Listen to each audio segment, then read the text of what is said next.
Hello everyone, आप देख रहे हैं मेहरबान अंसार यूट्यूब चैनल। दोस्तों, लोकसभा चुनाव एकदम बिल्कुल सर पे है और लगातार कुछ नेता पार्टियां छोड़कर कोई इधर जा रहा है तो कोई उधर जा रहा है और लगातार लोग लुभावने और लालच भरे उनको लालच भी दिया जा रहा है और लगातार नेता बहुत सारी पार्टियां छोड़कर जा रहे हैं और इस तरह की तमाम चर्चाएं सोशल मीडिया पर लगातार चलती रहती हैं।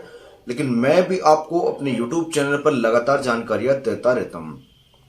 दोस्तों, जैसा मैंने पिछली वीडियो में आपको बताया था कि समाजवादी पार्टी के 10 विधायक बीजेपी के संपर्क में चल रहे हैं और वो बीजेपी में जा सकते हैं। वहीं 3 विधायक कांग्रेस में भी जाने की संभावना है, उनको लेकर बात चल रही है।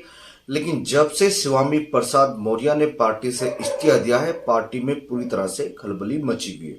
उसके अगले दिन बाद ही डॉक्टर पल्लवी पटेल ने भी कुछ दूरी सी समाजवादी पार्टी से बना ली है, जिसको लेकर आज वो राहुल गांधी की यात्रा में भी दिखाई दी। तो इन सब बातों को लेकर तमाम तरह की खबरें और तमाम तरह की बातें चल रही हैं। लेकिन ये जो टूट समाजवादी पार्टी में दिखाई दे रही है, इसका असर सीधा सीधा राज्यसभा चुनाव पर दिखाई देगा।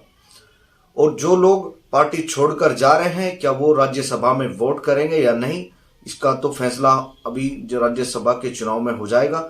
लेकिन तमाम तरह की बातें जो सोशल मीडिया पर लगातार चल रही है, क्योंकि कई और बड़े चेहरे एनडीए में शामिल हो सकते हैं, जिनका मैं अभी जिक्र नहीं करना चाहता दोस्तों। तो लगातार ये सारी बातें सोशल मीडिया पर पूरी तरह से आग की तरह फैल रही है।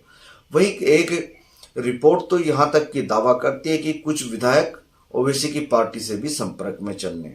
ओवैसी के एक नेता, पार्टी के नेता का बयान भी आया था। लेकिन इन खबरों को, ये जो सारी खबरें चल रही हैं, हालांकि सूत्रों के हवाले से हैं, लेकिन लगातार सोशल मीडिया पर कुछ ना कुछ घटता रहता है। अभी हम बात करें कैराना लोकसभा की, तो कैराना लोकसभा की गंगो विधानसभा में कल पीर माजरा गांव में जो प्रत्याशी हैं मनीष चौहान, कैराना लोकसभा से प्रत्याशी पद के उम्मीदवार हैं लोकसभा के, और वो अपनी उम्मीदवारी लगातार अपने क्षेत्र में लोगों के बीच घूमकर कर रहे हैं।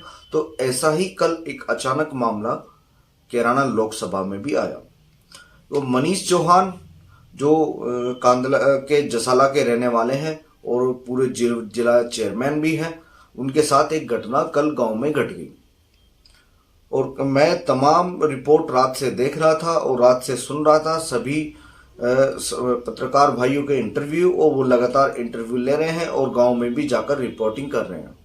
लेकिन ये रिपोर्टिंग कहीं ना कहीं ऐसी बातें दिखाती है कि कुछ ना कुछ गलत तो हुआ है।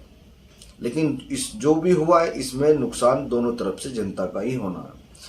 और दोस्तों, अब मैं आपको बता दूं, जब गांव में एलकेबी न्यूज के मालिक एलकेबी न्यूज पहुंची और परवेज पवार ने लोगों से पूछना शुरू किया, तो दोस्तों उसमें साफ साफ लोग कह रहे थे कि मनीष चौहान जी तो आगे चले गए थे और जो भी कुछ हुआ, जो पीछे लोग रह गए थे, उन्होंने यहाँ पर वो कर दिया। यहाँ पर उन्होंने ईंटें बरसाई और तोड़फोड़ गाड़ियों में काफी सारी बड़ी तादाद में कर दी। हालांकि पुलिस इसकी जांच कर रही है, लेकिन ये आने वाला समय बताएगा आखिर ये सब मामला क्या था और क्या इसकी कहानी है। और इसको लेकर तमाम तरह की बातें चल रही हैं। लेकिन ये जो भी हुआ बहुत गलत हुआ, क्योंकि नेताओं के चक्कर में पब्लिक पिसने वाली है। चाहे वो पीर माजरा की पब्लिक हो या सांगा ठेडा की पब्लिक हो, आपस में रिश्ते इन लोगों के इतने खराब हो जाएंगे कि एक दूसरे के जान के दुश्मन बन जाएंगे। भाई, नेता के चक्कर में इतना नहीं होना चाहिए। भाई, आपसी प्यार कभी भी भाईचारा खत्म नहीं होना चाहिए। तो ये लोगों को समझने की और समझाने की जरूरत है।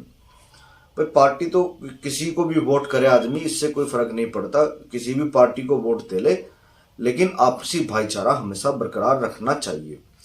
तो दोस्तों, वहीं बात करें तो लोकसभा चुनाव की लगातार सरगर्मियां तेज हैं और लगातार समाजवादी पार्टी में जो टूट की खबरें आ रही हैं, इनको लेकर कहीं ना कहीं बहुत गंभीर बातें सुनने में आती है। तो दोस्तों, दरअसल मैं आपको बता दूं, लोकसभा चुनाव को लेकर अब की बार बीजेपी कोई भी कसर छोड़ना नहीं चाह रही है।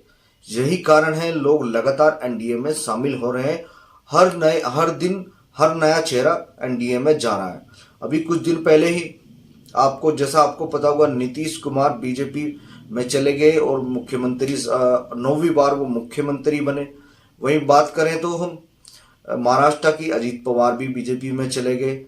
वहीं बात करें महाराष्ट्र के पूर्व से मुख्यमंत्री अशोक चौहान भी एनडीए में शामिल हो गए, और लगातार इधर जयंत चौधरी भी एनडीए में शामिल हो गए, और इतने लंबी लाइन एनडीए में जाने वाले की लोगों की इस बार लगी है। लगातार लोग एनडीए में शामिल हो रहे हैं, और एनडीए में शामिल लोग लगातार संपर्क में बनाए हुए हैं, और लगातार वो छोड़कर अपनी अपनी पार्टियां जा रहे हैं। तो इसका बड़ा कारण क्या हो सकता है, ये तो खुलकर सामने नहीं आ रहा। इतने लोग लगातार बीजेपी में शामिल हो रहे हैं, इसका कोई कारण खुलकर सामने नहीं आया।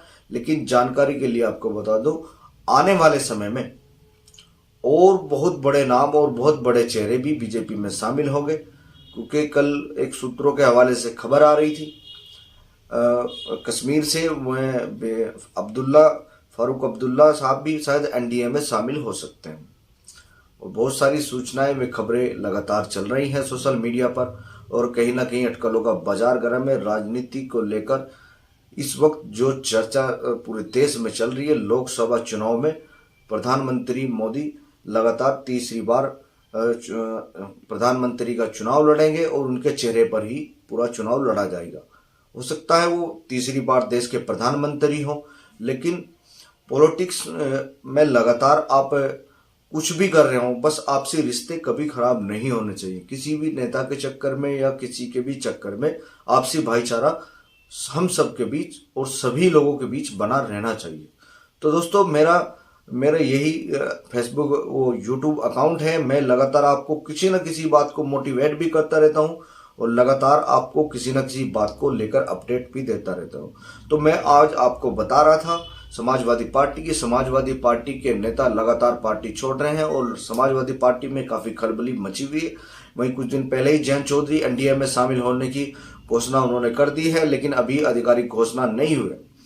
ऐसा सुनने में आ रहा है कि पार्टी के कई लोगों के साथ और बहुत बड़े चेहरे जब बीजेपी में शामिल होंगे, उन सब को मिलाकर जयंत चौधरी की घोषणा भी कर दी जाएगी।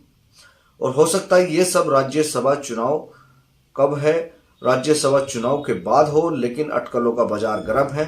इसको लगातार खबरें चल रही हैं, क्योंकि बीजेपी चाहती है कि पहले राज्यसभा चुनाव निपटा ले, उसके बाद बहुत बड़े बड़े चेहरे बीजेपी में शामिल हो सकते हैं, जिसको सभी लोग चौंक जाएंगे। तो ऐसी बातें और ऐसी अपडेट पाने के लिए आप मेहरबान अंसारी यूट्यूब चैनल पर लगातार बने रहें। हम रोज आपको नई नई अपडेट देते हैं और नई नई बातें आपको बताते हैं। तो ऐसे ही वीडियो लगातार आप हमारे चैनल पर देखते रहे। तो जल्द लौटेंगे नई कहानी नई बात के साथ। तब तक बने रहे मेहरबान अंसारी यूट्यूब चैनल के साथ। धन्यवाद।